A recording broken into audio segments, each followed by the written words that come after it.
We also have some presentations that are going to be taking place tonight, Randy. The Lampman Cup and the Johnson Cup being awarded this evening. And those awards are given out to drivers and trainers who are the top in the OSS. And here is the guy who's receiving it now, Mr. James MacDonald. We'll turn things over to Mark McKelvey, who will catch up with James and talk about the season that he had last year in the OSS events.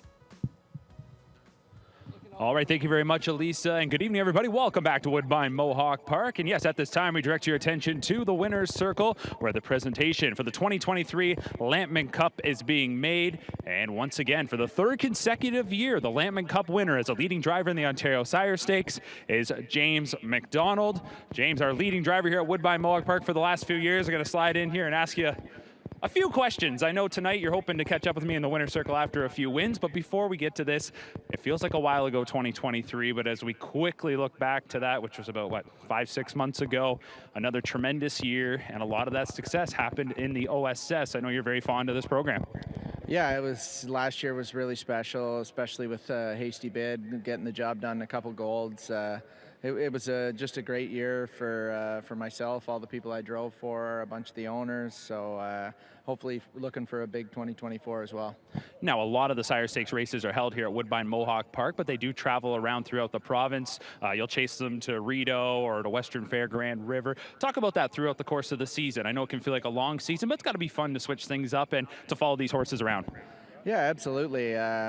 We don't travel quite as much as we used to for the Ontario Sire Stakes, but we sometimes make the trek to Clinton, Rideau, so just see what different horses do. And sometimes horses that may not shine at Mohawk, when they get to a track like Clinton, they draw good and they can snap off the gate. It's a big advantage. So it's good for all the horses to travel and race on different sizes, and it's a really great program for sure. Well, we'll let you get to the action here in just a second, but a couple final questions. One, I saw you interacting with some of the fans. The OSS this year is traveling around. It's the 50th anniversary. You've won now 3 in a row of these, but you talk about the horses that perform in the OSS. Some of them will go on to great success in the Grand Circuit. How about It's a Love Thing we'll see here tonight? She won the She's a Great Lady last year. It's a strong program. These horses can compete at the top level. Yeah, absolutely. Like you mentioned, She's a Love Thing. She won in 49, her first start back, our second start back. She's a special horse. She's got the Van Hanover coming up in a couple weeks, and I think anyone that has a Grand Circuit filly should be scared of her for sure. And my final question, you mentioned Hasty Bid, your own horse last year, had success in the OSS Gold ranks. Now a graduate of the OSS program, but we've seen back racing in the 4-year-old season. What's next for Hasty Bid, a proud OSS alumni?